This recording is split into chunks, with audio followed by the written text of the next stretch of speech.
never had a boy be mean to me and actually like me. He's just been mean. Hey guys, welcome back. Welcome to my channel. We are back for part 2 of Big Sister Advice. I wish I knew. Y'all absolutely loved the last video, so obviously I have to come back with a part 2 with more advice, and we're getting deeper and deeper in this episode. If you're new to my channel, you should definitely subscribe down below for more videos like this. Without further ado, we're getting into it. I can't keep y'all waiting. The girlies know the drill. How can we start a girl talk with no beverage? So for real right now, we need someone to sip on while I'm spilling this juice. What can I get for you today? Hi, can I have a medium strawberry dragon fruit refresher made with green tea? The medium? Yes. And can I do extra strawberry in that, please? Yeah. And then can I just have 2 orders of hash browns, but could you almost like burn them? Oh yeah, I got you. And that's it. 653 from window. Do I have my wallet? Yeah, my wallet. Maybe stop. I didn't recognize the guy's voice at the window. This is one that about killed me one of these. He about killed me one of these days, y'all. I'll be so honest with you. I told him extra strawberry and he put like the entire cup with strawberry. It was good. I didn't look it up. So I knew, I was like, let's not ruin my day. I know there was I'm saying 50 grams of sugar, which is obviously not good. I drank it anyway. I really don't care. I was having a great day after drinking it too. Thank you. Also, I'm scared for this drink, I will say that. I don't look promising. Obviously do a taste test. Never judge a book by its cover. So that's a cop. I just did the most illegal. I'm about to do it again too. I think cars that drive old cop cars should be off the road. I think that it's literally illegal unless it is a cop. It was literally some old man. I think we should get them off the road, especially when it's like state police. Yeah, jail time for you. Episode 2 is extra girly because I will be honest with y'all, it's that time of the month. My stomach is cramping, hence why we got hash browns. I'm angling it like there's someone beside me. We're all alone. Okay, let's do a taste test of the drink before we start because it's ritual now. This is the same guy that tried to kill me last time, so we're gonna see. That's pure syrup in that bottle. Ain't no complaints though. Ain't not a single one. Let's get into this advice. Quick little rundown if you didn't watch the last video. I grew up with my little sister. We weren't super like close face to face with advice. So this is advice I wish I knew growing up, and that could have saved me a lot of heartbreak, pain, misery. Am I missing anything? Probably. But anyways, this is what I wish I knew. Let's start with the bang. Let's start with that quote where it's like, if a boy is mean to you, he likes you. Whose stupid self made that up? Let me be the first one to debunk this. What? I have never had a boy be mean to me and actually like me.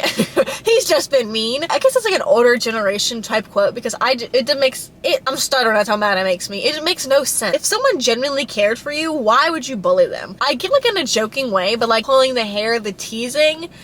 When I have kids, I am never going to teach them that because what little girl wants to like get beat up in school and be like, well, he likes you, darling, like don't worry. Like no, absolutely not. Like I'm going to be raising you bad as he. I'm raising her like a warrior. But I just don't understand that. And I want to debunk that. And if you are watching this video, no matter how old you are, if a guy is being mean to you, he does not like you. Like simple as that. Like I don't understand. There's a point of like joking around. There's also a point of disrespect. Hot take, absolutely not. No, I hate that saying and it will not be raised in my household. The person who created that quote deserves the electric chair. Last time I went over like what was on the top of my head. This time I actually have a list of like ideas and like talking points. So let's talk periods. Them all to be like really like negative advice. I want to actually give y'all some like good advice because once again I had to like grow up and learn how to deal with a period by myself. It was very rough. Like I actually thought I was dying. Luckily I was homeschooled at the time. I think I got it like the summer right before 8th grade. Like I actually thought I was like on my deathbed. I've always been like a white sheet, white comforter girly. So keep this in mind. Starting your first period, having no idea, and you have white sheets and a white blanket. Yeah, I literally thought I was dying. I felt like World War III was in my stomach. I think I had some like immune problem because my cramps are not as bad as they were. Like if I had those cramps now, I probably would just like take my whole uterus and just toss it to the side because them cramps were killer. They aren't as bad now. I get them like occasionally. Like right now we're going through like a little, like, I don't give like a 1 out of 10 for like pains go currently. If you've never had a period before, literally praise the Lord because they're the absolute worst thing. They can put me in such a bad mood. I break out. The way I can tell my period's coming is I get really like irritated with like the smallest things. My skin breaks out like a week before and it doesn't end until like a couple days right before I end my period. It's super annoying. The Apple Health app works for me great. I know like Apple like sells your data or not. It's been very, very accurate for me. I don't use like Flow or anything. I use the Simple Health app and I just log it in there and she kind of eats. She like tells me when my period's coming and it also tells you like months in advance. And from my personal experience using the app, I think it's very accurate. This sounds like a sponsorship, but I promise you I actually use it and I actually do like it. Would recommend if you don't like Flow and Flow's not accurate for you. Yeah, it's like just a really, really generic one. Like, it doesn't tell you like ovulation, blah, blah, blah, blah, blah. I want to know what outfit I'm gonna be wearing. I just use that app and plan my outfits around it. If you're praying for a period and really want to, like, you know, fit in with the friend group, don't pray for it, girly. I'm praying for mine, and I'm like, oh my gosh, wish I could relate to y'all. I was living the high life, having no period. I didn't have to like worry about summer. Like, you know, like the hot days in summer, it'd always be like the week around my period, and I just hate wearing tampons so much. So I'd be suffering. I'd be wanting to go swimming, can't go swimming because I hate being a girl sometimes. So 1 week of every month, I just hate being a girl. Let's take a food break. Hang on, y'all. I'm getting a little hungry, craving something. Oh, they burnt these. Ooh, follow directions. Love that.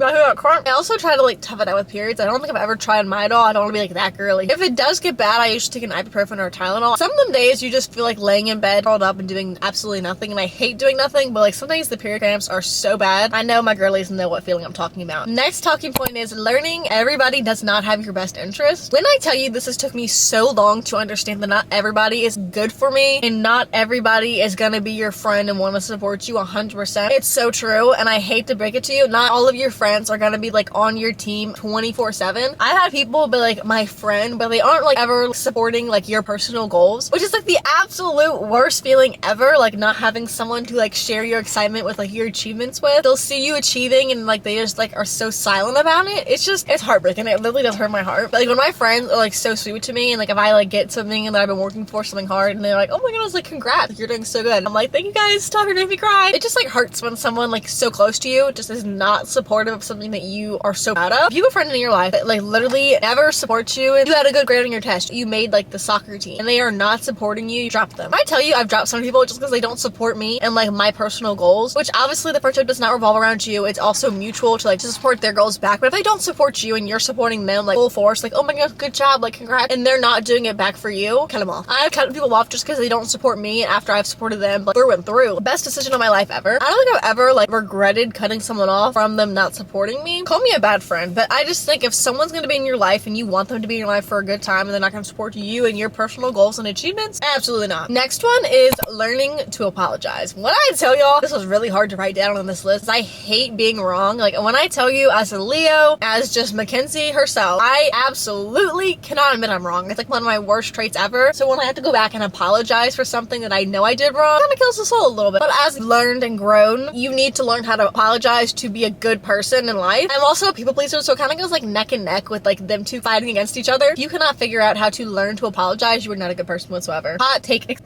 I preached safety and my door was unlocked this whole time. You know the cramps are hitting when you gotta put both knees to the chest. Something that I know helps me is even if I do apologize and they don't accept it or like acknowledge it, I take it as I apologized, I admitted I was wrong, and if you can't accept that, it's not on me anymore. Obviously, that comes to a certain extent. Like I killed your sister and I apologize for it, I can see you not forgiving me for it because that makes sense. But if I did like the smallest little thing, we have like a friendship all out and I apologize, there is like circumstances where you can apologize and someone's not gonna forgive you 100% of the time. People have done things to me and I'm like, there's no way you could ever apologize to make me think you are a good person or actually mean it. This is like a hot take. No, like if I apologize and I know I did not wrong you in any way, especially if you are not gonna tell me exactly what I did, if you're gonna talk like this and this and be like, oh, she did this to me, this to me. Another thing kind of going off that topic, I feel like you cannot be so mad at someone if you will not tell them what they did wrong to you. I've had someone be like, you're a bad person, you're this, you did this to me. I'm like, what did I do? What did I do that made me a bad person? What did I do to you? And they're like, it's not important. I'm like, did I do anything to you to even start off with then? Can I explain to the person what they did that was so wrong? You have no right to be mad. Obviously, not everybody deserves an explanation, especially if it's like a really bad situation. But in most cases, like really small instances, if you cannot explain to someone what they did to you, not even like make amends, but like just like be civil with it. A lot of times I'll just apologize to someone just to get it off my chest and like clear my conscience. Not in like a bad person way, but like I just hate the feeling of people hating me. And I know if I apologize and I really do truly mean it. And if you cannot accept that apology, don't kill me. But I feel like the weight's lifted off my chest. I've cleared my conscience. You can explain to me what I did was so wrong to further explain why you're still mad. That's just my personal opinion. Please don't kill me if you don't agree. But I don't know. If you can't explain to someone what they did to you was so wrong, do you even have a point? Heavy on this next one, if you did not have a big sister, and heavy on if you did not have a dad growing up. Oh yeah, we is twinning. I grew up with no dad. You know, like those dads that are like there, like still alive, just absent. Like they're there, but they don't do anything for you. That's the kind of one I had. And it absolutely sucked growing up, not being do like daddy-daughter dances, like not being like, dad, that's a good guy for me. And they just be like texting you when it's like on their terms, especially when phone works both ways. Why are we telling a 10-year-old phone works both ways? I don't think all men should be fathers.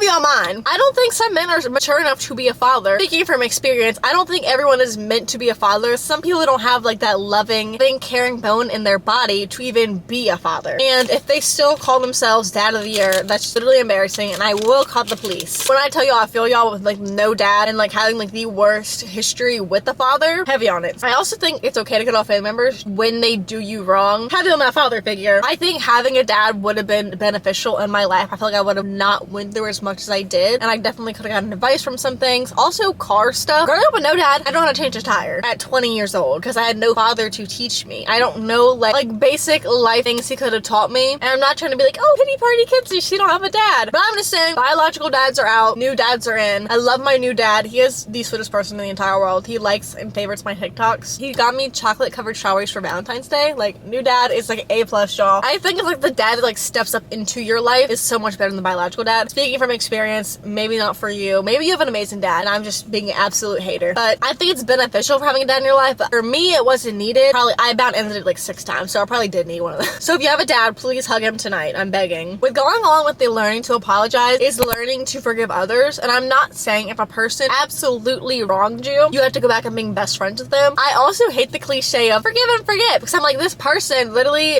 blackmailed me and dogged me. Why am I want to be besties with them again? And why do I want to forgive them? But also, I feel like the forgiveness comes from your peace of mind, not their peace of mind. Like, you can forgive them just for like your mental sanity. I know the mentality is not that strong. I know you're too immature to actually apologize to me. But I have forgiven what you have done to me, and I'm moving on for the sake of myself. I've done that so many times when people have wronged me horribly, absolutely dogged me, and I just have to forgive them for my own mental sake. Like, I just have to like forgive them to move on, because if I don't forgive them and move on, I will dwell on it. I will talk about it for many years to come. Y'all saw like the Gossip Session series. I'd be going back to topics that just kept coming back. It was like a broken record repeating because I didn't like forgive them for my sake. I'm not saying be besties with them, forgive them and give them like your heart and soul, but forgive them for your own sake. Once I forgave someone for my sake and like my mental health, life got better. I don't talk to them still. Also, the growing up with no dad thing, just in mind with like any guy you're talking to, boyfriend you're dating, blah blah blah blah, you are choosing the dad for your kids. So if you think a guy is like treating you bad, he's not buying you flowers, you think he's gonna buy your daughter flowers? If I could tell myself that advice like 2 years ago, I would have been snip snip. I would have cut so many guys off, especially if like they're not even good with kids. Imagine them with your own. Any of my girlies who are debating if a guy is good for you, just think of, would you want your daughter to grow up with this man as your father? I would have told myself like to the guy I talked to like year prior and been like, would you be a good father?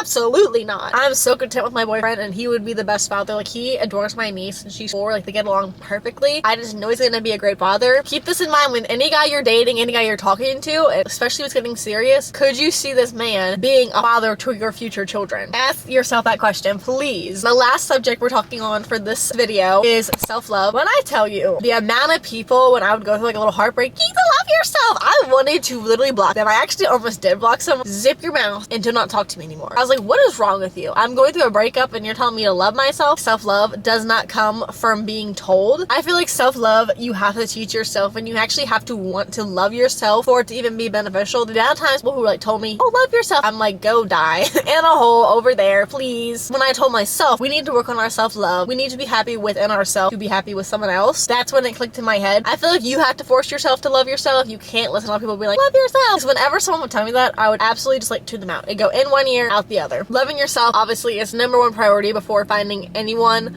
Especially relationships, but I also feel like friendship wise, it is beneficial to love yourself, so you're not like really dwelling your happiness on this other person, which I've done before, and it absolutely sucks, especially when they cannot hang out and your mood is just like down in the dumps, which obviously, you know, it's a good feeling to be happy when you're hanging out with a friend, and you can't be dependent on someone else because it's absolutely draining. Been there, done that, when someone depends their entire happiness and like mental state on you, and I just could not do that to someone else just because of how draining it feels. Obviously, be the good friend, 100%. I feel like it's good to be like independent and not fully dependent on another person just because of how the other person can feel. That is video 2 about big sister advice I wish I knew. I wish someone would tell me this before, because I could have saved myself so much time, energy, heartbreak, like in my life, if I would just have this advice with me. If you're new to my channel, please make sure to subscribe. I'd love to have y'all here. I've been thinking about posting these videos like once a month, so y'all have any like advice topics or like just topics you want me to talk on, leave them in the comments and I will definitely answer them in our next video. I love you guys so much and I'll see you in the next video. Bye! Hey, it's me.